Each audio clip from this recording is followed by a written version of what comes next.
Olá! Seja muito bem-vindo e muito bem-vinda a mais uma aula aqui, a mais um encontro do canal do Posso Tocar. Eu sou a Dani Dezembro, eu sou pianista, cantora e educadora musical, e aqui nessa aula de hoje eu vou trazer dicas, estratégias aí para tua caminhada musical, para te ajudar a superar dificuldades e a destravar na música, para que você não sofra para ler partitura, tirar música de ouvido, dominar a harmonia. E por isso eu espero que você curta muito a nossa conversa, porque eu vim aqui toda brilhante, não foi à toa. É para trazer muito ânimo e muita luz para a tua vida, para a tua jornada de crescimento na música. Porque o tema que a gente vai conversar aqui hoje é sobre eu não tenho talento, eu sou muito esforçada e eu quero tocar. Eu posso? O que eu preciso fazer para conseguir tocar se eu não nasci com talento para música? Se você curte esse tema, já dá o seu like, já fica aí ó, na expectativa, porque eu tenho certeza que essa aula vai te ajudar, vai ser agregadora para mexer com a sua forma de pensar e de se posicionar diante do seu aprendizado musical, tá bom? E claro, para incentivar o canal e para esparramar a música aí para quem precisa também pensar um pouco sobre isso, compartilha essa aula com aquela pessoa que você já ouviu falar, que está angustiada, que ela falou para você, que cara, eu tô amarrado, eu não tenho talento para o negócio, eu sou muito esforçado. Manda essa aula para essa pessoa, para que ela também possa ter esse momento de ouvir essa palavra amiga aqui, que é motivacional? É sim, mas é baseada em experiência, em conhecimento, em anos aí de trabalho, ensinando alunos, dando aula, então experiência de contato e de ver os resultados que esses alunos alcançam, tá bom? Envia para ela, porque isso renova o nosso gás. Seguinte, para começar o nosso papo, é preciso que a gente pense e se responda. Cara, o que é nascer com talento? Quando a gente pensa, eu nasci com talento para música, ou quando a gente pensa, eu não nasci com talento para música, como que você chega a essa conclusão? Como que você justifica isso? Tem talento ou não tem? Pelo quê? Pela sua facilidade ou dificuldade de conseguir aprender o que você está propondo ali a aprender no instrumento, não é? Então, quando você sente essa maior facilidade, você julga, tenho talento. E quando você não sente, quando você sente que tudo é difícil para você, você fala, não tenho talento. Então, é mais uma sensação da sua experiência, da sua relação com a música, do que algo que você consegue realmente concretizar e afirmar que é uma característica genética sua. Isso é bem diferente de falar assim, bom, eu tenho cabelo loiro. Porque quando você afirma eu tenho cabelo loiro ou eu não tenho cabelo loiro, existe uma questão genética envolvida, um fato que você olha para o espelho e está afirmado ali se você tem ou não. E ainda assim, quando há uma questão genética na cor do cabelo, você sabe que hoje em dia a gente pode mudar até a cor do cabelo. Ela é genética, mas ela não é limitada. Você pode mudar a hora que você quiser. Ela pode mudar, mesmo sendo genética. Para música a gente não tem isso. Não tem esse fator genético. Existem sim pessoas que sentem mais facilidade. Eu acompanho isso dentro da sala de aula. Alunos que demonstram mais facilidade e outros que precisam se esforçar mais para conseguir alcançar resultados na música. Isso acontece, mas eu nunca encontrei como justificativa real algo nato, algo relacionado à genética, a uma condição que partiu de algo que foi dado por Deus ou por essa questão genética e que veio pronto. Não. Entre os fatores que favorecem essa facilidade, existem muitos, mas o que eu acompanho e que eu acredito, fatores ambientais, fatores familiares, fatores de propósito de vida. Quando eu penso em fatores ambientais, eu penso em estímulo, em contato, em histórico com o aprendizado da linguagem musical. Tem pessoas que têm um ambiente muito estimulado de aprender música, de ouvir música, de tocar instrumento. Os pais já dominaram, a família tem essa experiência, esse contato com a música, sabe? Então já aprenderam o instrumento, faz música dentro de casa, assiste shows, vai em teatros, estimula muito isso, sabe? aprecia, tem muita música dentro de casa, então a pessoa já cresceu nesse ambiente que estimula isso. Mais ou menos quando a gente cresce numa família que estimula a leitura. Alguns têm, outros não. Então esse ambiente estimulado é muito importante, a gente nem imagina quanto. Outra questão, família.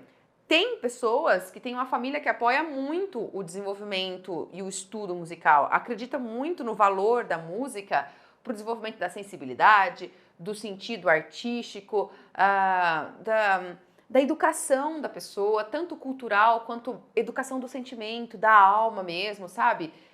De acalmar um pouco mais a pessoa, incentiva, pagando aulas, levando desde pequeno para fazer aula, preparando um espaço para que essa pessoa estude, não achando ruim quando ela está lá fazendo um monte de som desafinado, no ritmo errado, incomodando a vizinhança, incomodando quem quer assistir o Jornal Nacional, fazendo aquela barulheira, não acha ruim, sabe que isso é parte do processo, isola o cantinho da música para essa pessoa estudar, então faz das tripas ao coração para que essa pessoa continue enfrentando os desafios naturais de todo o começo de um desenvolvimento de uma habilidade. Tem famílias que não. Tem famílias que não apoiam isso, que não querem nem saber. Também não é que negam isso. Eu nunca tive a experiência de um aluno que a família rejeitou a vontade dele de estudar. Nunca. Mas não apoiava. Então o aluno tinha que ralar bem mais. Ele tinha que pagar a aula com o próprio dinheiro. Isso significa que ele tinha que gastar muita parte do tempo dele trabalhando, ok? Então quando ele chegava em casa ele estava cansado. A família implicava porque ele estava fazendo som ali, não estava legal, estava incomodando. Então não havia um espaço realmente de incentivo. E isso influencia muito na facilidade ou na dificuldade que a gente vai tendo, porque isso cria bloqueios emocionais. Nós vamos ficando bloqueados, a gente vai ficando... A gente vai criando uma relação com a música que é uma relação pesada. A gente ama muito, a gente quer muito aprender, mas parece que quando a gente vai para o instrumento, começa a ter briga em casa. Ou quando a gente vai para o instrumento, a gente está acabado de cansaço. De tanto que trabalhou, de ralou, entendeu? Então tem que ser muito, muito disciplinado para manter a constância do estudo e enfrentar esse estudo com ânimo, já estando fisicamente e mentalmente cansado. O terceiro fator que influencia, que é a questão para que eu vim ao mundo, com o que eu vou contribuir nesse mundo, então qual é a minha finalidade, para que eu vou fazer realmente isso, é onde entra o propósito de vida. Tem pessoas que vão descobrindo um propósito de vida com a música. Bom, meu propósito de vida é tocar, tocar na minha igreja, é contribuir com o momento do louvor, isso é o meu propósito de vida, isso me reabastece, eu me sinto assim plenamente feliz, isso é meu propósito, entendeu? Então, isso abre caminhos, porque você tem uma meta concreta. É isso, você mira lá no alvo final e você sabe que está trilhando o caminho para aquele alvo. Tem pessoas que têm como propósito de vida trabalhar com a música, estar no palco, viver de música, ensinar música, dar aula de música. Esse é o propósito de vida da pessoa. Ela não veio aqui para fazer nada além, ela não se imagina em outra situação profissional ou uma outra situação de lazer que não está envolvida com a música. E tem pessoas que não, que o propósito de vida dela não é esse. O propósito de vida dela é socorrer pessoas, é trabalhar como enfermeiro, como enfermeira. Isso alimenta a alma dela, ajudar, cuidar do outro. Esse é o propósito de vida dela. O propósito de vida é ser um advogado, é ajudar a estabelecer a justiça, se realiza com isso. Curte a música, gosta da música, a música é algo que também percorre o sangue dela, mas não é propósito de vida. E cada um tem um propósito de vida, ainda bem. E aí a gente justifica esse propósito de vida de diversas maneiras. Quem acredita em Deus vai falar dos dons de Deus. E de qualquer forma, quando a gente pensa em propósito de vida, nós temos que nos dedicar para desenvolver o nosso domínio musical, a nossa capacidade técnica no instrumento. Não é pronto. Então, ter talento tem que ser algo que faça a nossa cabeça cair por terra de uma vez essa ideia de que é pronto. A pessoa tem talento porque ela tem facilidade porque veio pronto, ela não tá pronto, sabe? Ela tem só que lixar, dar um tapinha, ela não tem que erguer a construção, ela não tem que cimentar, pôr tijolo, não, tá pronta. Ela vai lá, dá uma lixadinha e passa já a tinta e acabou. Não é assim. Existem fatores que nós não estamos enxergando. E isso faz a gente começar a parar de se comparar com o outro.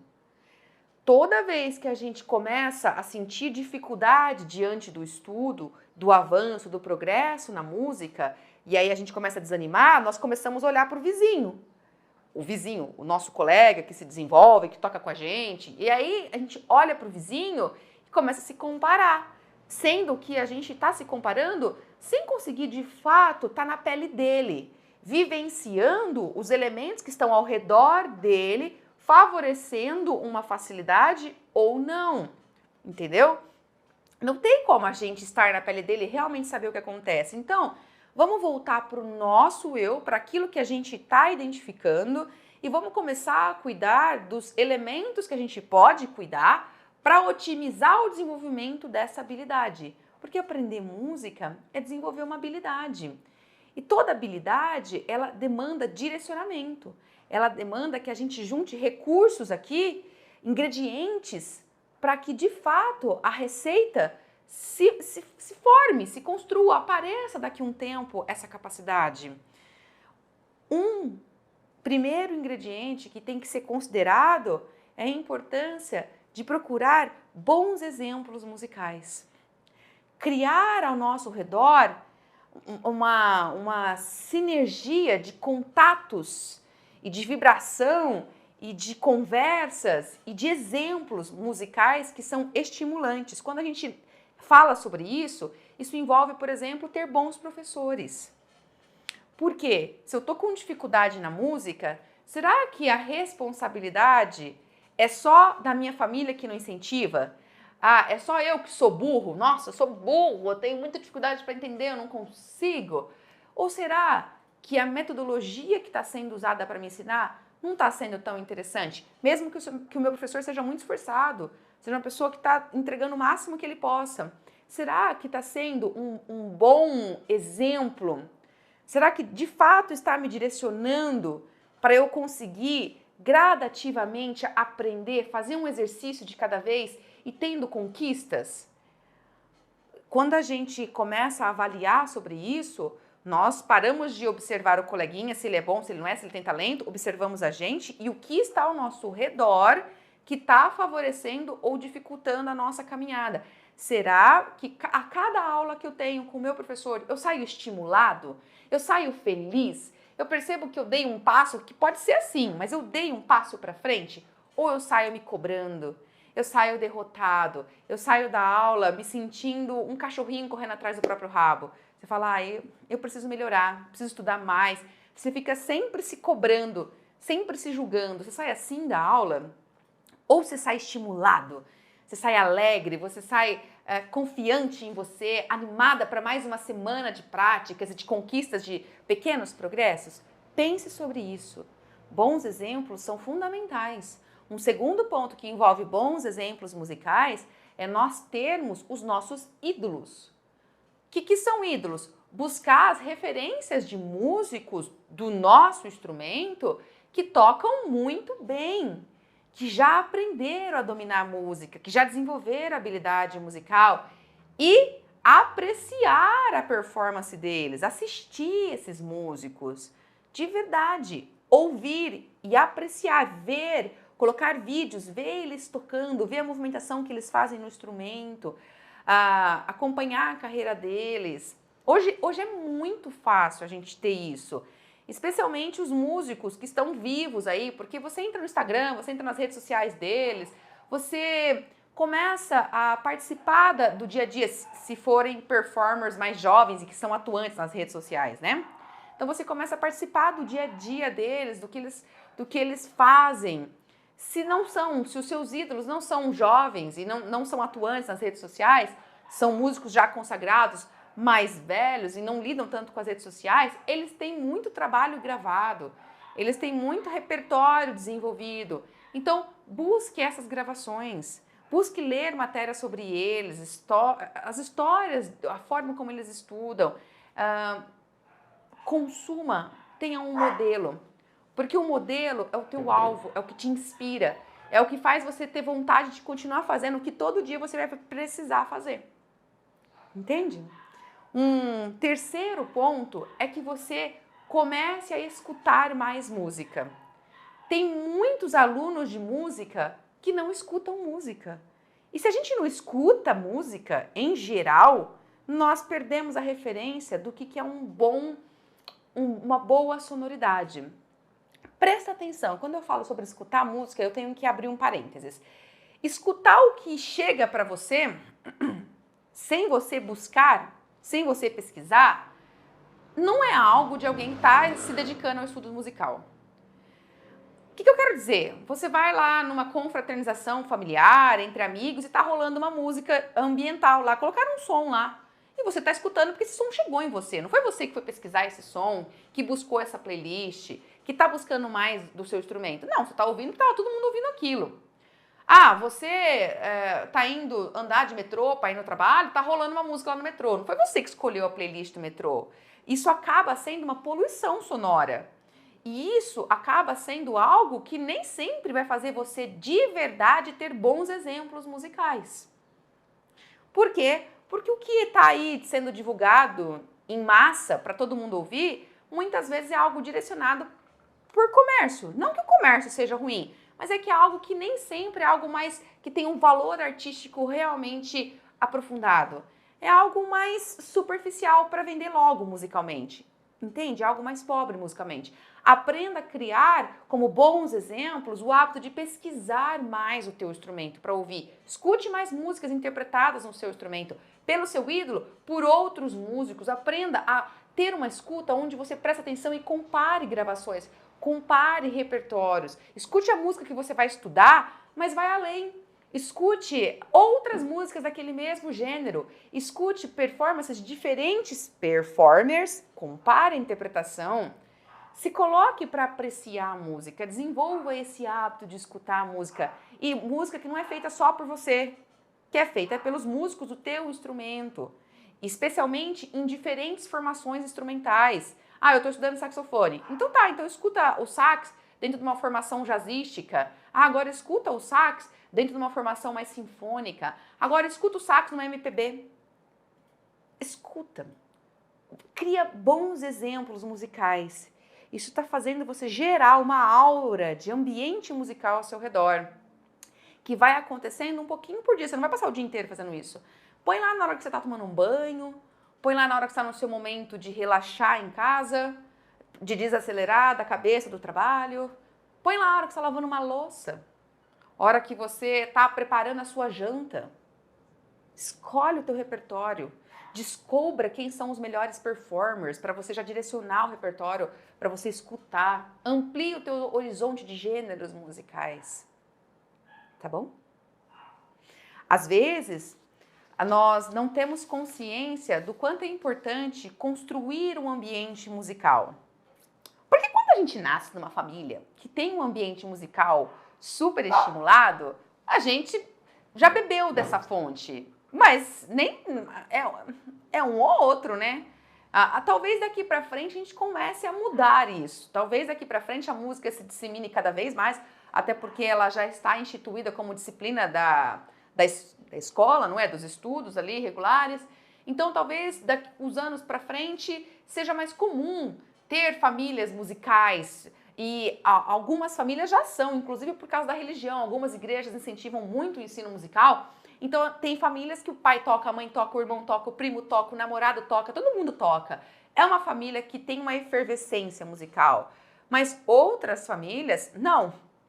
E da minha experiência com os meus alunos, eu podia citar nos dedos os meus alunos que tinham essa família superestimulada. Entendeu? Então, tendo ou não, é preciso que a gente cada vez construa mais esse ambiente musical. Construir um ambiente musical demanda alguns elementos aí que precisam ser considerados. O elemento de fazer música, mas quando a gente pensa em fazer música, entra nós como agente desse processo de fazer música e nós como apreciadores desse fazer música. Vamos conversar sobre o primeiro, nós fazendo a música. Quando nós vamos fazer a música, significa que nós vamos estudar. Para estudar, a gente precisa ter dedicação ao momento do estudo.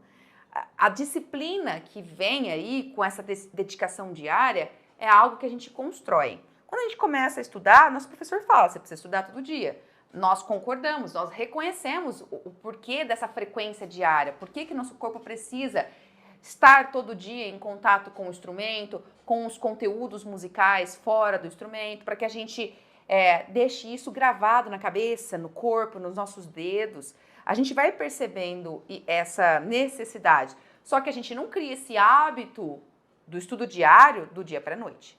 Então a disciplina ela vai surgindo, certo?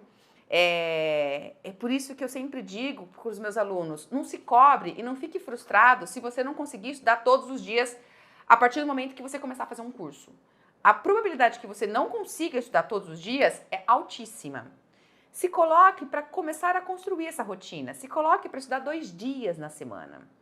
Eu vou separar 2 dias naquele horário sagrado e ainda tenha flexibilidade para entender que esse horário sagrado, você vai perceber que você vai precisar mudar. Porque às vezes você estabelece que vai estudar ali depois do trabalho e quando você começa a querer colocar essa prática, não rola depois do trabalho. Você percebe que sua cabeça está cansada, ou isso está fazendo a sua família ficar chateada, então você percebe que vai ter que usar na hora do almoço.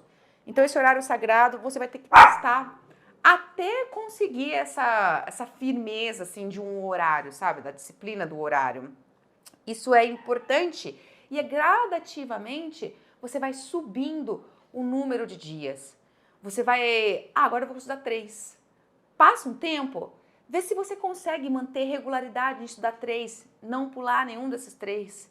Eu estou estudando já há uns 2 meses, 3 dias. Então agora você se coloca 4. Vai construindo a constância de forma gradativa. Isso é muito importante. Mas, além disso, você precisa entender que nessa constância de gradativa, você vai precisar ser mais gentil consigo mesmo. Por quê? Você tem que diminuir as suas expectativas.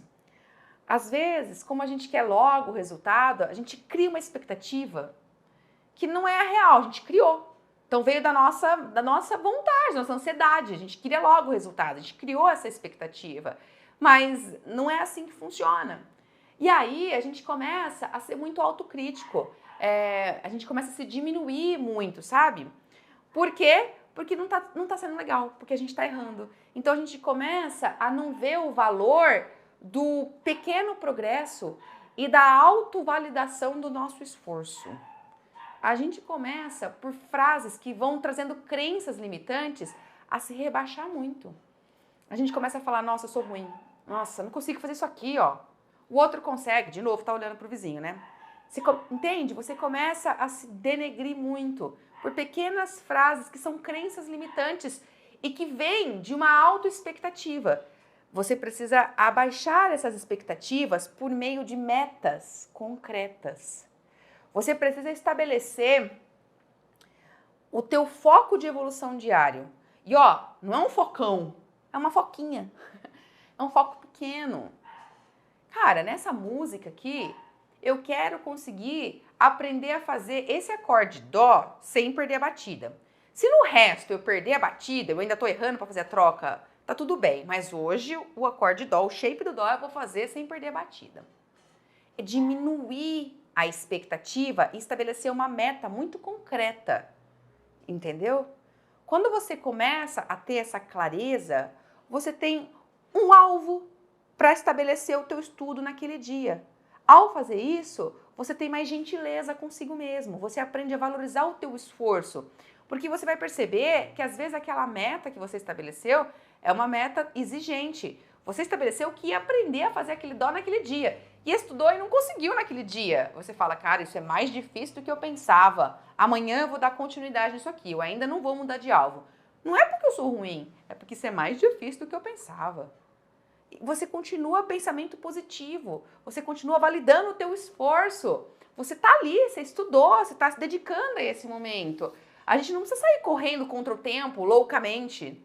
Não, a gente precisa curtir o processo, entendeu? Então, criar um ambiente musical exige que nós, enquanto nós estamos fazendo ali o som, fazendo música, nós cuidemos desses elementos, da construção do hábito, que é algo gradativo, essa disciplina vem como algo gradativo, e a gentileza desse momento, para que eu curta esse momento, por meio de abaixar a expectativa e ter uma meta concreta. Isso é muito importante. E é preciso também que nós aprendamos a apreciar outro fazendo música. O que significa isso? Isso significa que a gente precisa aumentar o nosso círculo social de música. A gente precisa participar de eventos musicais, de apresentações musicais, de cursos, pequenos cursos, workshops que vão ter. A gente precisa aprender que tudo sempre é uma oportunidade de aprendizado. De repente, você vai assistir um ensaio de uma banda, quer fazer um ensaio aberto. Você fala, nossa, que interessante. Por quê? Pode ser que naquela banda ali que está tendo um ensaio aberto não tem o instrumento que você toca. Fala, gente, mas eu toco órgão e aí naquela banda não tem órgão. Você sempre vai aprender, sempre há uma oportunidade de aprendizado com aquela reunião daquele grupo, porque eles estão fazendo som. E de repente um ponto que um conversa com o outro, você fala, ai, que interessante, eu não entendia sobre isso. Então você aprende a efervescer, se existe, né? Criar uma efervescência de sons por meio de participações em círculos sociais que envolvem a música. Mas assim, participações com leveza, curtindo, sempre tirando o melhor que você pode extrair e às vezes esse melhor vai ser aumentar o teu repertório.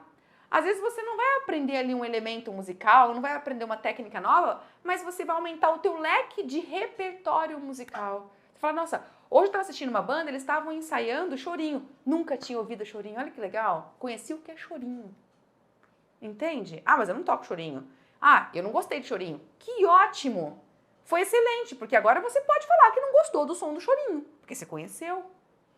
Então, aumentar esse círculo social, isso faz parte de construir o teu ambiente musical. Esses são 2 exemplos de enriquecer os teus estímulos, enriquecer a tua inserção nisso que vai promover o desenvolvimento da tua habilidade ao longo do tempo. Agora fala, você tem o hábito de frequentar esses círculos sociais diferente do círculo da tua aula? Porque muitas pessoas resumem o círculo social da música a ir na escola ou entrar lá no curso que faz a aula e conversar com as pessoas do curso naquele momento que está ali na escola de música ou no curso de música. Isso. Você tem um círculo social maior? Você participa de eventos que acontecem na escola onde você não está fazendo a música, onde está rolando outras pessoas fazendo música? Você participa de eventos na internet, de apresentações, você assiste shows ali. Ah, o teu ídolo vai fazer uma live. Você assiste o show da live dele, você fica sabendo? Você acompanha a agenda dele? Você tem esse hábito no seu dia a dia musical? Deixa aí para mim nos comentários. Só para que a gente possa refletir. Só para que você tenha a oportunidade de falar, nossa, eu já fazia isso. Que legal, vou continuar fazendo, porque isso a Daiane está falando, e não é porque eu estou falando, é porque a Daiane está validando algo que eu já curtia fazer. Olha que legal, vou continuar fazendo. Ou, não, Daiane, nunca tinha pensado sobre isso. Interessante, eu vou começar a ficar mais antenada sobre isso. Vou ver a agenda cultural da minha cidade. Procura a agenda cultural da tua cidade, das cidades vizinhas, tá bom? Bom, seguinte, agora a gente precisa conversar sobre um outro ponto crucial quando a gente pensa em talento musical. As pessoas confundem virtuosismo com construção de habilidade musical. Sim, porque o virtuosismo é o topo da montanha. Eu estou construindo o meu domínio na música, então eu tenho uma montanha para subir. A música é como uma montanha, eu tenho que escalar essa montanha. E lá no topo, a hora que eu chego lá em cima, aquele pôr do sol que eu assisto é a virtuosidade. As pessoas acham que construir, que ter talento para música é aqui, a hora que você está aqui no topo. E que esse caminho de subir a montanha não é talento para música. Por quê? Porque subir a montanha cansa. Vem muito vento no rosto. Ai, vem umas ondas de pó, vem terra no rosto, eu tenho que ficar pregando ali os meus acessórios para escalar, isso machuca minha mão. Então isso aqui tá sofrido, esse momento de subir aqui, nossa, cansa minhas pernas, eu fico sem fôlego. Ah, não tenho talento. A dificuldade, o ter que recobrar o ânimo, o ter que insistir, persistir, esse exercício está difícil, eu não entendi, tem que assistir essa aula de novo, vou ter que perguntar de novo, vou ter que fazer esse estudo dessa música amanhã de novo. Tudo isso faz parte da jornada de construir o teu talento. E você vai construindo cada vez mais o teu talento e vai aprender, vai desenvolver a habilidade musical em diferentes níveis antes de chegar no virtuosismo, antes de chegar no topo da montanha. Porque desenvolver a habilidade musical significa subir etapas de concretização de habilidades, de capacidades, do que eu consigo fazer. Eu digo que a música tem trabalho aí para uma vida inteira. Porque a gente sempre tem capacidades que a gente ainda não desenvolveu. Nós vamos aprendendo música e a gente já desenvolveu o ritmo. Olha, eu estou tocando no ritmo correto, é uma capacidade. Eu sedimentei o ritmo em mim. Mas eu ainda não sedimentei a capacidade de tirar um som legal. O meu som ainda é duro, tá? Mas eu sedimentei essa capacidade do ritmo. Olha, eu toco no ritmo certo e o meu som ainda é ruim, mas eu consigo tocar de memória. Isso é uma outra capacidade. E olha, eu tô agora começando a perceber que eu consigo ler a partitura. Eu sedimentei uma outra capacidade, mas o meu som não tá legal e eu ainda não tiro nada de ouvido. Isso são outras capacidades que você não desenvolveu, mas você tá construindo habilidade musical. E você precisa reconhecer esse processo de etapas que estão sendo adquiridas e ficar feliz por ela e reconhecer que o seu talento está nascendo sim. Ele está crescendo gradativamente, cada vez mais. Não é porque você não toca com uma velocidade gigante, que você não toca aqueles repertórios mais difíceis que existem para o seu instrumento, que você não tem talento para música. Porque isso é o virtuosismo. O que é alguém virtuose no instrumento? Alguém que toca com uma virtuosidade incrível? É aquela pessoa que toca as músicas mais difíceis que já foram escritas para o instrumento dela. Músicas que exigem uma agilidade, músicas muito rápidas, músicas que exigem assim, um controle musical e técnico absurdo. É o topo da montanha. Existem muitos músicos virtuosos, mas existem muitos músicos que não têm essa alta virtuosidade e que têm habilidade, que têm talento musical, têm etapas adquiridas, tocam o repertório de maneira linda, emocionam quem escuta. Vai tocar, alguém chora na plateia. Porque não é o fato de eu ter dedo para cima e para baixo, torrando meu instrumento de tanta nota, que define que eu consigo fazer música e mudar o estado emocional das pessoas ou não. Às vezes, você está tocando de um jeito que é suficiente dentro do teu propósito daquele lugar que você está tocando. Você não vai estar tocando músicas que são extremamente difíceis, mas não era o propósito daquele lugar. A gente precisa tirar da ideia de que enquanto eu não tenho virtuosismo, eu não tenho talento. Entendeu? E não há como medir talento. Como que você mede talento? Vamos falar assim, a gente tem uma escala de talento, aí eu falo, ó, esse aluno tá na escala 8 do talento, mas esse aqui tá no 10 do talento. Ih, aquele outro tá no 2 do talento. Como que você mede isso? Talento é muito relativo. Como que eu posso dizer que alguém tá na escala ali 4 do talento, que tá emocionando quem ouve ele, que tá mudando a sinergia do público, tocando um repertório de maneira linda, falar que ele não tem talento? Ele não tem um talento. Porque o outro que está no 10, que consegue ter capacidades mais refinadas, está também emocionando o público.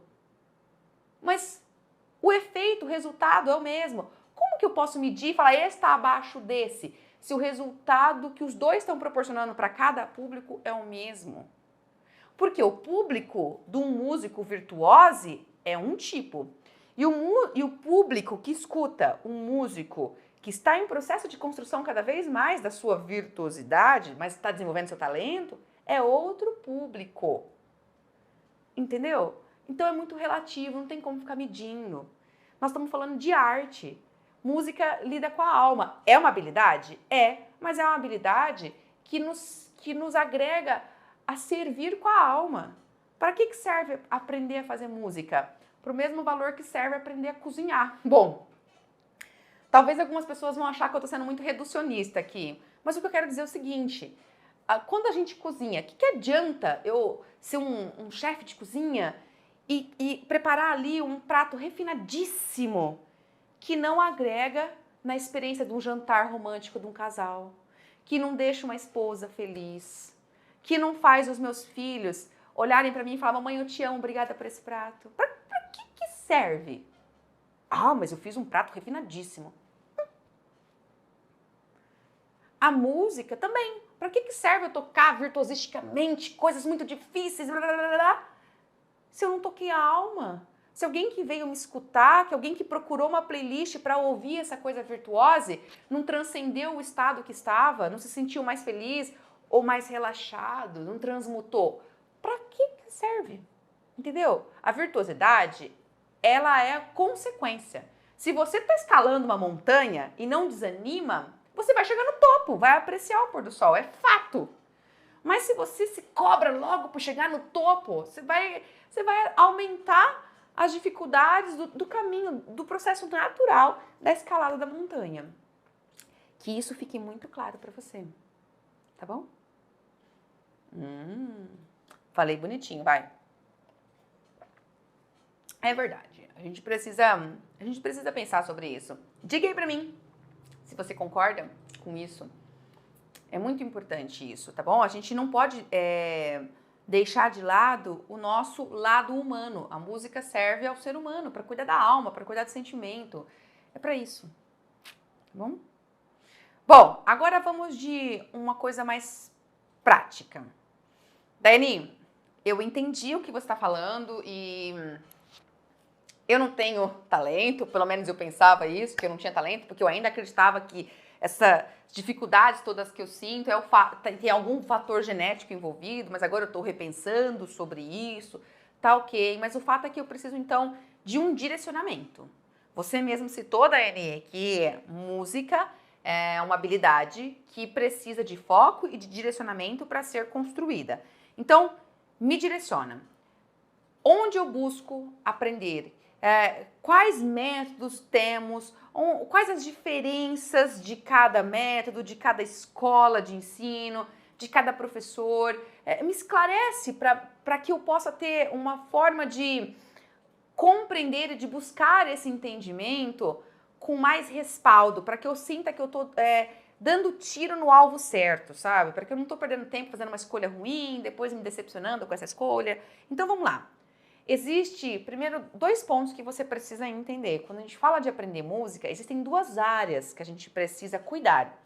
É a área da aprendizagem de um instrumento e a área da aprendizagem da linguagem da música. Geralmente a gente conhece essa, do instrumento. Então a gente fala, vou fazer aula de violino, vou procurar um professor ou uma professora de violino, ponto final, certo? Nem sempre a gente conhece essa outra área, que é da linguagem musical, que vai fazer com que a gente entenda os elementos do fazer música que estão além dos elementos do dominar um instrumento. Precisamos cuidar dessas 2 e existem abordagens específicas para cada área. Quando a gente fala sobre aprender um instrumento, por exemplo, existem professores que seguem a metodologia Suzuki e existem professores que não seguem a metodologia tradicional de ensino musical. Então, quando a gente ouve, um professor Suzuki, é um professor o quê? É um professor de instrumento, que vai trazer elementos de técnica daquele instrumento, mas que segue princípios que o educador Shinichi Suzuki desenvolveu e começou a aplicar com os alunos dele, porque ele era um professor de instrumento, um professor de violino, que desenvolveu princípios e começou a aplicar com os alunos dele e percebeu grandes avanços técnicos instrumentais. E aí desenvolveu uma metodologia de ensino. Outros professores hoje fazem cursos para aprender como também ensinar técnica a partir desses princípios do Suzuki, entendeu? Então, existem esses professores. E existem os professores de metodologia tradicional que não seguem os princípios do Suzuki. Não seguem. E aí, é um ensino pior do que o Suzuki? Não, não. ok? São princípios diferentes, ambos vão fazer você se desenvolver tecnicamente no instrumento, mas com abordagens diferentes, ok? Com abordagem, uma diferença para você entender, por exemplo, na abordagem suzukiana do ensino técnico instrumental, entre outras coisas, o professor estimula muito o ouvido como primeira etapa para aprender a tirar som do instrumento. Eu vou dominar a técnica do violino, aprender a fazer um som afinado, tocar no ritmo correto, mas eu vou de ouvido. Eu vou fazer esse processo de ouvido primeiro, entendeu? No ensino tradicional, os professores de ensino tradicional começam a te ensinar a tirar som do teu instrumento, a dominar a técnica para tocar violino por meio da partitura, e não do ouvido primeiro, por meio da partitura, da escrita. Você já tem a partitura logo de cara e vai seguindo por aí para refinar a sua técnica e dominar o instrumento, entendeu? São abordagens diferentes para desenvolver a técnica instrumental. Quando a gente fala da outra área de entender a linguagem musical, então agora nós estamos cuidando de outros elementos que precisam estar ao redor daqui, da técnica. Não dá para deixar nenhuma nem outra de lado, ok? Mas são professores que são preparados para te fazer aprofundar outros conhecimentos musicais. Então, esses professores, eles se prepararam didaticamente e baseados em muitos pedagogos que nós já temos aí na história do ensino musical. Pedagogos como Orff, Dalcroze, Kodály, Williams, nomes que quando a gente vai aprofundar a nossa formação didática na música, nós estudamos e entendemos o que esses professores de música falaram. Esses professores trouxeram um caminho para falar, olha, para ensinar o aluno a melhorar o ritmo, precisa praticar desse jeito. Para ensinar o aluno a entender mais a harmonia, precisa fazer isso, isso e aquilo. São professores de música que estavam ali dando aula no dia a dia e perceberam quando tinha mais resultado ou não. São professores que não trazem foco na técnica. Eles não vão ensinar como que um aluno de trompete consegue dominar o diafragma dele, como consegue fazer projeção. Ele vai ensinar elementos musicais que o aluno de trompete precisa ter, que o aluno de piano precisa ter, que o aluno de violão precisa ter, entendeu? Então são áreas de estudo que se complementam e dificilmente você encontra um profissional especializado nas duas áreas, dificilmente, ok? Você vai encontrar um profissional muito especializado em técnica e um profissional especializado nessa área aqui. Então, você precisa saber que você deve buscar essas duas áreas e levá-las em paralelo no teu entendimento musical. O professor de instrumento, ele traz noções, sim, dessa parte musical, porque ele desenvolveu tudo isso. Por isso que hoje ele ensina instrumento e ele tem essa base sedimentada, mas ele não foca nisso na sala de aula. Na sala de aula ele foca na técnica, ok? E às vezes você fica patinando em elementos, em capacidades musicais, justamente por falta de direcionamento nessa base. Culpa do seu professor? Não, ele está focado na técnica. Talvez a culpa dele é não te orientar para buscar isso aqui. Só isso, entendeu? Você precisa buscar outros para fundamentar, para ter oportunidade de se focar nessa outra área. E aí, juntar as duas. Outro ponto que você precisa saber. Existem diferentes formatos de cursos e níveis de cursos de música. Então, por exemplo, formatos de curso. Existem os cursos livres, existem os cursos técnicos de música e existem os cursos de nível superior. Quando a gente fala em curso livre de música, é aquele curso que pode te oferecer um certificado, não tem nada a ver com certificado ou não. Tem um pouquinho de diferença, mas eu vou explicar isso melhor quando eu entrar no curso técnico, tá? O curso livre de música é um curso que não tem uma legislação regendo ele, diferente do curso técnico. Então, o curso livre, você pode ter ele com um professor particular do instrumento, professor particular de música, você pode ter ele numa escola de música, que você vai fazer um curso livre, você pode ter ele por meio de um curso online, que está fazendo um curso livre. É um curso onde o professor é livre para trazer a abordagem dele, a metodologia dele, para falar para você, ó, você precisa cumprir esse nível aqui que eu, Daiane, chamo de nível iniciante. Depois você tem que cumprir essas etapas aqui que eu, Daiane, chamo de nível intermediário. E depois você vai fazer esses exercícios que eu, Daiane, como professora, chamo de nível avançado. Então o professor é livre, ele não é amarrado por uma legislação que fala para ele, ó, o nível básico de exercícios é esse, o médio é esse e o avançado é esse. Ele é um curso onde a metodologia do professor te conduz por um caminho de início, meio e fim, te traz um certificado daquele caminho, daquela metodologia. O curso técnico de música já é um curso que segue uma legislação estabelecida pelo MEC, no caso aqui do Brasil, que é o Ministério de Educação e Cultura, se eu não me engano, né, MEC? E que traz toda a legislação da educação nacional, ok? Inclusive pros cursos técnicos. Então, são cursos onde precisa de uma carga horária específica. Eu não posso, Daiane, falar agora eu vou fazer um curso técnico para você e esse curso técnico tem 10 horas. Eu não posso. Por quê? Para que eu possa emitir um curso técnico e que ele realmente seja reconhecido, eu tenho que obedecer à legislação estabelecida pelo MEC.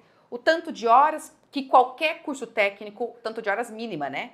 Que qualquer curso técnico tem que ter, o tanto de conteúdos mínimo que qualquer curso técnico de música tem que ter, o tanto de disciplinas, matérias que tem que estudar, mínimas, a mais você pode fazer, mínimas.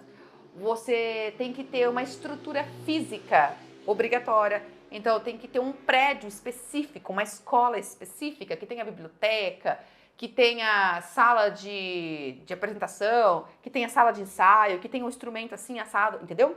Começa a ter uma legislação envolvida para que depois o certificado seja emitido pelo MEC, para ter reconhecimento. E o curso técnico de música, ele geralmente sucede o curso livre. Quem vai fazer um curso técnico de música não chega lá zerado. Agora eu vou me inscrever num curso técnico e eu sou zero em música. Nunca estudei a linguagem musical, nem a técnica do instrumento. Quero fazer o curso técnico. Não entra. Por quê? Porque a legislação do curso técnico exige matérias de estudo que já precisam ter tido uma base. Então, as escolas que oferecem os cursos técnicos não te aceita se você vem zeradinho do começo para fazer o curso técnico. Você não consegue acompanhar o conteúdo mínimo que é exigido num curso técnico, entendeu? Então, geralmente, o curso técnico sucede o curso livre. E aí você encontra esse curso técnico em, por exemplo, conservatórios de música e escolas também, tá bom? Um outro nível de curso são as graduações, as faculdades de música. As faculdades de música, assim como os cursos técnicos, seguem uma legislação, que é a legislação aí que rege as graduações, os cursos de nível superior. De novo, Daiane, não posso falar agora, estou oferecendo uma faculdade de música, você vai estudar comigo aqui 6 meses e vai sair com um diploma de graduação de faculdade de música. Não existe essa possibilidade. Primeiro porque a carga horária de uma faculdade ultrapassa o que eu conseguiria oferecer em 6 meses. Existe uma carga horária bem mais densa, existe requisitos físicos de pesquisa, enfim, outras coisas, é outra legislação também, que rege todas as graduações. E depois tem as coisas específicas para a graduação em música. Por isso que também, quando a gente decide fazer uma graduação em música, nós estamos focando cada vez em se especializar mais em música. Cada vez chegar e encarar a música ali como meu propósito de vida. Por quê? Não dá para fazer uma graduação em música sem passar por um vestibular. E quando você passa por um vestibular, você é avaliado já no teu domínio técnico e musical. Ou seja, você também não entra numa graduação em música zerado, começando do nada. Não. Então, entra pelos cursos livres, entendeu? E vai fazendo uma caminhada até chegar na faculdade, onde é um tempo de estudo muito maior, de 3 a 4 anos, depende do curso, né? E depende também o foco do curso, porque quando entra na graduação, na faculdade, existe aí uma preparação para te colocar no mercado de trabalho da música, não é? Então você está ali assumindo a música como um propósito, ou um propósito de realização pessoal, porque eu quero muito, ainda que eu não vou trabalhar com a música, eu já estou aposentada, eu quero estudar música porque eu quero muito isso, é meu propósito de vida, de me sentir bem, de tocar nos lugares e dominar a fundo, ou eu vou trabalhar, eu sou um jovem ali que entrei com 20 anos na graduação e estou sendo preparado realmente para trabalhar com música, propósito de vida, entende? E aí existem cursos com finalidades e direcionamento desse propósito específico. Então, existe o curso de faculdade de música de licenciatura em música, existe o curso de faculdade de música de bacharelado em música, existe o curso de faculdade de música de regência em música, existe o curso de faculdade, né, mas que tem a especialização em composição musical, entende? Existe o curso de faculdade de música que tem especialização em tecnologia musical. Então, assim, ele vai te direcionar para uma área. A licenciatura te direciona para dar aula, para licenciar. O bacharelado, para você ser um bacharel num instrumento. Então, vai aprofundar, vai buscar cada vez mais o refinamento, a virtuosidade naquele instrumento. A regência, para lidar com experiências de regência. A composição, para compor. A tecnologia, para os N caminhos que a tecnologia abre, de estúdio, de gravação, de sonorização. Entende? Então, são propósitos diferentes. E aí, você, entendendo isso, vai buscando de forma gradativa. Depende aonde você está agora. Você fala, estou começando, então eu estou num curso livre. E aí você vai descobrindo se você quer caminhar para um curso técnico ao longo do tempo, sabe? Sem colocar a carroça na frente dos bois. É muito importante curtir o processo, curtir. Porque se você estiver se direcionando para outros níveis de cursos de música, é porque você está sentindo que a sua entrega está cada vez maior como propósito de vida. Porque não existe essa também. Gente, a gente tem que entender. Às vezes a gente se sente pequeno na nossa bagagem, no nosso domínio musical, porque a gente não fez faculdade de música e o fulano fez. Mas não, eu não sou menos que ele porque ele fez faculdade e eu não fiz faculdade de música. O propósito dele, o que ele queria estudar é aquilo, e é muito louvável, ele é uma pessoa esforçada, dedicada. Ele merece minha admiração, sim. O que não merece é o meu rebaixamento, me sentir menos porque eu não fiz faculdade de música, mas não é meu propósito. Eu tenho que ficar muito feliz com o que eu quero, com o que eu estou me satisfazendo. Curtir o processo, tá bom? Isso é crucial. Conversa vai. Conversa vem. E eu quero saber, você tá curtindo essa aula? Tá gostando? Então dá o seu like e faz o seguinte. Entra agora aí no seu WhatsApp e compartilha essa aula. Manda essa aula para aquele seu colega ou para aquele seu grupo de amigos, roda de amigos, sabe, da banda, da orquestra que você toca. E fala, cara, assiste essa aula que tá falando sobre isso. Explica para ele o tema da aula, para ele saber. De verdade. Vai lá agora, compartilha. Independente da rede social que você estiver me assistindo, dá para você compartilhar. Leva para essa pessoa essa aula. Se tá agregando para você, para agora, aproveita que eu tô dando esse tempo, que você não tá perdendo conteúdo. Vai, faz rapidinho. Rapidinho você pega o ícone aí do aviãozinho. Opa, nossa, o nosso estúdio aqui tá quase caindo. Rapidinho você pega o ícone do aviãozinho e compartilha. Ou você pega a setinha, dependendo da rede social que você tá, é a setinha, e compartilha. A minha trupe invadiu o meu estúdio. E eles estão, cara, vamos compartilhar, mamãe, vem aqui para compartilhar. Pode levar a trupe lá? Fala, vamos lá para lá, bebês, que a mamãe vai continuar a aula. Vamos, bebês, vamos. Enquanto vocês compartilharam? Compartilhou? Pronto? Pode continuar? Ok. Seguindo. Dani, eu faço aula de música há um bom tempo já, mas é difícil. Eu tenho que insistir e é difícil. Eu já ouvi isso, eu já presenciei isso de alunos meus, ainda na época que eu dava aula de piano, assim, presencialmente aqui no meu estúdio. Alunos relatando o esforço que eles fazem. Fala, é difícil pra mim, Dani, foi muito difícil essa semana. Eu tive que insistir muito. Então eu não tô desdenhando dessa fala, muito pelo contrário. Porque eu sei que essa é uma fala comum e ela é uma fala recorrente de alunos e sincera, de alunos que tiveram que se esforçar muito. Mas agora veja, você precisa entender que a dificuldade ela é natural do processo. É natural. A gente vai sentir dificuldade. Só que essa dificuldade ela vai diminuindo quando a gente vai aumentando a nossa base musical. Se a dificuldade não está diminuindo, você está progredindo, sua curva de aprendizado está indo, seu tempo, né? O tempo está passando, você está indo, está passando. Mas a dificuldade, ela continua a mesma. E pior ainda, se ela aumentar, ela está desproporcional ao tempo de dedicação, né? É porque a base musical não está sendo nutrida. Toda vez que a gente enrosca na música, ou que a gente não consegue sentir que progride em cada dia, nós tendemos a achar que está faltando tempo. A gente acha que precisa aumentar o tempo de estudo. Olha lá, estou estudando pouco, eu preciso ter mais tempo para estudar. É um argumento assim que surge, e é lógico, não surge do nada, ele é bem lógico. Só que na verdade não é aí a causa. Não é aumentar a quantidade de tempo de estudo, quantidade de horas que você tem para estudar, porque isso só vai fazer você ficar se cobrando loucamente. Você já está tentando encaixar uma rotina de estudo dentro de todos os seus compromissos, e aumentar essa rotina se torna um desafio, você vai começar a se cobrar demais. Não. A essência é você ter conhecimento para saber resolver os pepinos. Porque se você está enroscado, é porque tem um pepino em uma capacidade musical.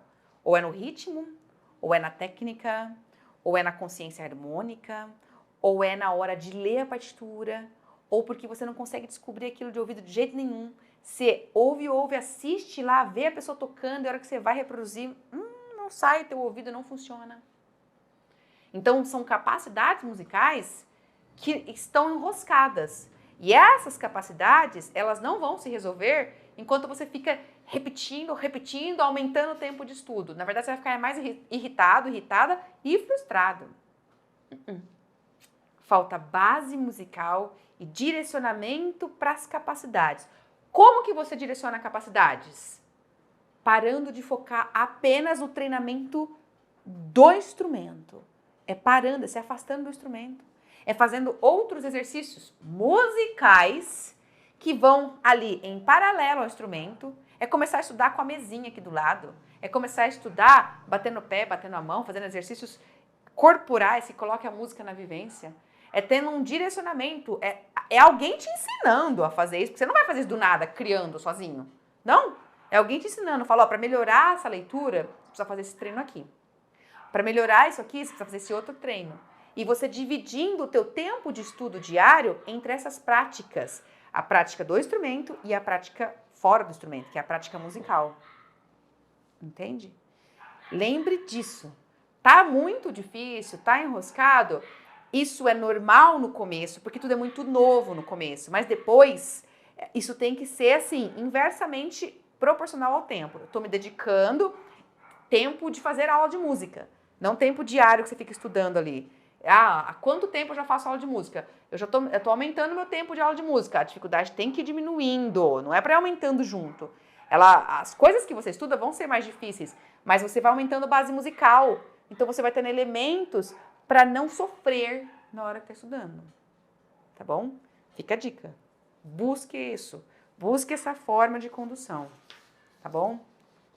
Agora, pra gente encerrar o nosso papo, eu quero falar o seguinte. Quando é melhor começar a estudar música? O que você acha? É melhor começar a estudar música quando é criança? Ou depois de adulto dá para aprender também? Mas dá para aprender assim até um certo ponto. Gente, é um consenso geral. É um consenso geral aí que é melhor aprender de criança. Existe essa crença, essa coisa esparramada que tipo, se eu aprender de criança, óbvio que vai ser mais fácil. E para aprender depois de adulto, dá para aprender, lógico. Vários alunos aí meu que me acompanham testemunham, vocês sabem, vocês se esforçam. Não tem crianças que acompanham o canal do Posso Tocar, ok? O meu público aqui é totalmente de adultos, porque a minha linguagem aqui é para adultos, eu não falo com crianças. Então eu sei, eu acompanho com vocês, com os meus alunos que testemunham e é fato, não há dúvida de que a gente pode aprender depois de adulto, que a gente aprende. Só que existe aquela limitação que a gente se coloca de que, olha, se eu aprender depois de adulto, eu vou subir a montanha, mas eu vou subir até aqui, não vai chegar no topo. Não chega no topo. E, inclusive, esse é um pensamento que muitos professores compartilham, que existe uma limitação natural, porque você começou depois de adulto, então tá ótimo. Gente, em que está baseado isso? Está baseado na minha experiência de professor. Eu vejo que os meus alunos adultos, eles não conseguem ir além disso, ficam parados até esse limite aqui. É uma justificativa que um professor pode dar. mas ela não é uma justificativa sólida. Ela não é baseada em pesquisa científica, num argumento que comprove realmente uma limitação neurológica, uma limitação física, tipo assim, o que eu aceitaria como um argumento plausível? Eu aceitaria o seguinte, olha, depois de uma certa idade, o seu canal auditivo se compromete, você não vai mais conseguir ter essas e essas frequências, então está comprovado por estudos científicos que algumas coisas não vão ser possíveis de fazer por limitação de degeneração física depois de uma certa idade. Aí eu consigo achar que isso é válido, porque é lógico, entendeu? Ou alguém falar, ó, depois de uma certa idade você está perdendo neurônios, então não dá mais, você perdeu o neurônio, perdeu, é uma coisa física, é biológica de novo, então não dá para criar sinapses, não dá para criar memórias e coordenações motoras, aí não dá. Eu também entenderia muito bem essa lógica e aceitaria esse argumento que foi comprovado por estudos, houve pesquisa ali. Do contrário, se a experiência de um professor é que o aluno dele, de uma certa idade, chegou até tal ponto, a gente precisa entender que essa experiência é baseada em um aluno, 2, 3, 4, 10 alunos dele que chegou até esse ponto. Isso define todo mundo e é desse professor. Existem elementos por trás aí. Que elementos que precisam ser vistos? A abordagem do professor, a base musical que está sendo oferecida, o ambiente musical que esse aluno está construindo ou não, a crença limitante que ele coloca em si mesmo ou não, a dedicação que ele vai, o direcionamento que ele faz no estudo diário dele. Então, assim, Daiane, você já teve pesquisas que comprovam o outro lado? Você viu em pesquisas, ou você viu os seus alunos chegando num virtuosismo absurdo depois de ter começado de adulto aqui? Do mesmo jeito que você viu crianças chegando num virtuosismo absurdo?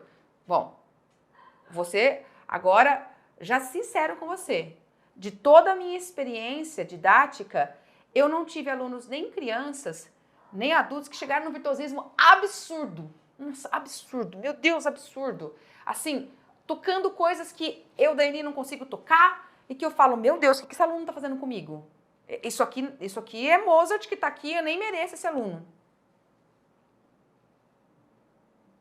Já tive alunos que chegaram a tocar maravilhosamente bem, repertórios difíceis tecnicamente na música, especificamente no piano, eu posso falar, porque é a minha formação principal, maravilhosamente bem, tocando peças de Chopin, tocando peças de Beethoven, tocando peças avançadas. Então, e lembra que o conceito de virtuosismo é bem relativo, e de talento também. Não existe uma escala aí não, que a gente pode encaixar todo mundo, tá? E isso é independente da idade. Tive alunos, né, na época, especialmente que eu estava ativa no ensino de técnica de piano, com mais de 60 anos de idade, tocando repertórios. Tive alunos com 20 anos de idade tocando repertórios. Não tive crianças de 7, 8 anos de idade tocando repertórios. Uau! Eles estavam em construção do processo. Então, essa crença de que a gente tem um limite com a nossa idade, resumindo, eu ainda acho que é crença. Porque eu não encontrei estudos que realmente falem e que mereçam a nossa atenção do limite que a gente tem pela idade que a gente está. Eu acredito que é a gente que se coloca o limite e as condições ao nosso redor. Porque quando a gente começa depois de adulto, existem N fatores que influenciam aí. Existe o fator da nossa disposição, da nossa entrega, da nossa mente mais estressada com o trabalho ou não, mais calma, mais dedicada ali ao estudo, concentrada. Existem diversos fatores que influenciam e pesam que quando a gente está como criança, a criança não tem essa mesma pressão social, pressão financeira, pressão de problemas familiares, pressão de saúde, né? Não a maioria das crianças, entende? Então ela tem a mente mais leve. Isso influencia no adulto, é fato. Mas a gente também tem bem mais foco e direção. A gente sabe onde a gente quer chegar. A criança, ela tá lá indo. Ela não tem consciência do processo, ela tá indo, ela tá curtindo, ela é uma criança ainda, ela tá criando consciência de tudo isso. Então, vamos parar de escutar essas vozes que andam dentro da gente e que são fomentadas pelas crenças que a gente tem enraizadas na sociedade e que a gente arraiga nossa, nem sei se existe essa palavra. A gente pega e nutre com muito carinho e deixa fluir aí, fica atormentando a gente que a gente vai aprender até aqui, tá bom. Você está se limitando. Não. Curte o processo. Que hora que você vai chegar no topo da montanha e vai tocar absurdamente bem? Não sei. Muitos alunos me perguntam isso e perguntam isso de diversas formas. Quando que eu vou estar bom para valer? Eu não sei. Porque existem muitos fatores que vão definir. Porque isso envolve entrega, envolve direcionamento.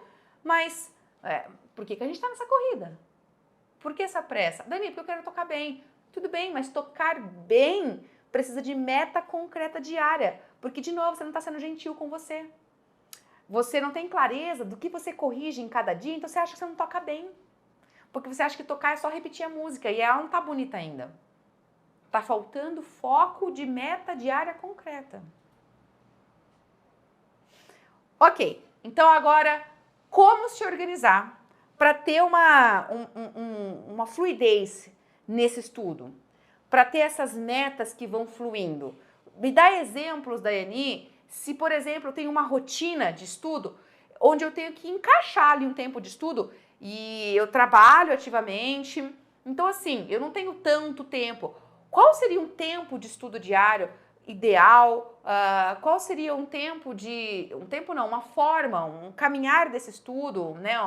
Uma rotina desse estudo que seja legal, que vai trazer aproveitamento para mim, para que eu consiga me animar, para que eu consiga caminhar e persistir na disciplina de estudar mesmo todo dia. Primeiro ponto, o tempo ideal é o que você tem. Se de novo você ficar se comparando, olha só, eu, Daiane, da minha experiência, o que eu passo para os meus alunos é 1 hora de estudo é um bom tempo. Porque pela minha experiência de prática dos meus alunos, eu vejo que em 1 hora eu consigo aprofundar em diferentes repertórios. Eu consigo passar por essa música, por essa outra, por essa, e não superficialmente. Mas não tanto também, né? Eu não consigo passar 10 músicas. Eu consigo cuidar das metas específicas de cada uma dessas músicas. Eu não fico bitolada em uma só, me martirizando e repetindo loucamente. Não, eu consigo mudar as músicas. Eu consigo ter tempo para escutar uma gravação, ouvir o performer. Deixa eu ver como é que ele está interpretando essa música. E esse outro performer? Ah, que legal. Deixa eu tocar e resolver. Deixa eu me gravar. Eu consigo ser um estudo, consigo ter esse estudo que é bastante dinâmico e que vai me permitindo mudar as fases de estudo. E esse é um outro ponto.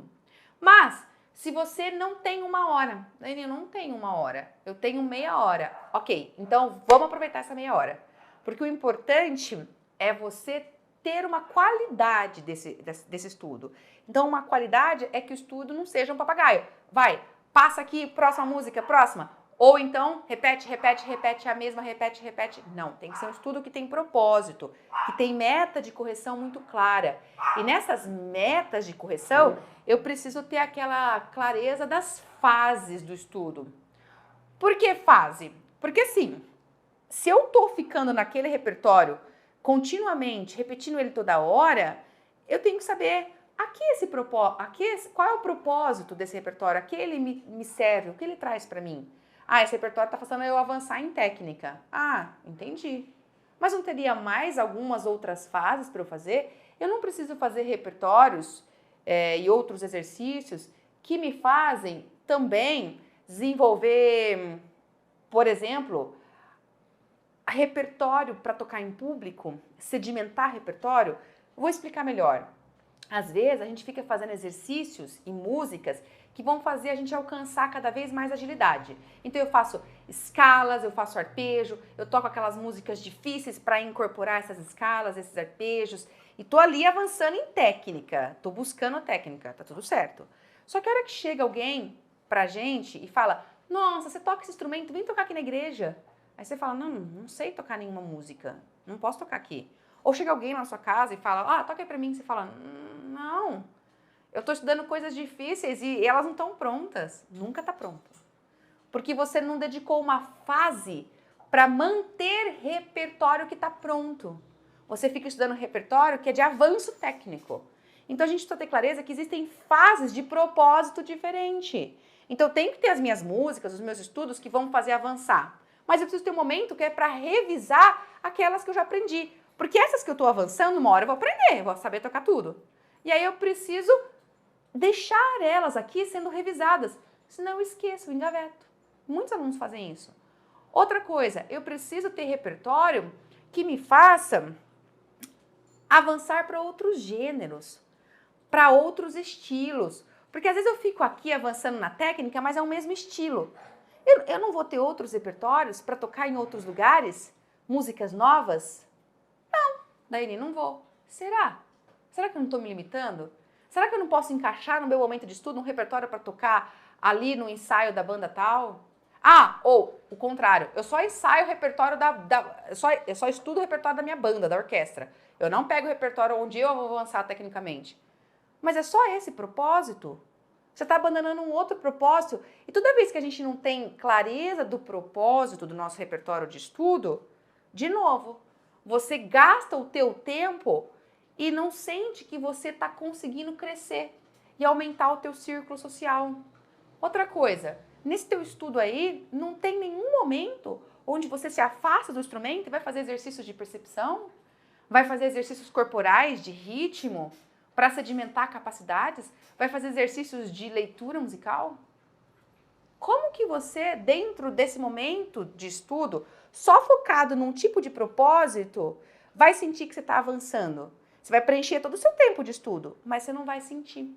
Então é importante ter as fases muito claras do meu estudo. E essas fases têm a ver com o propósito daquele repertório, daquela prática.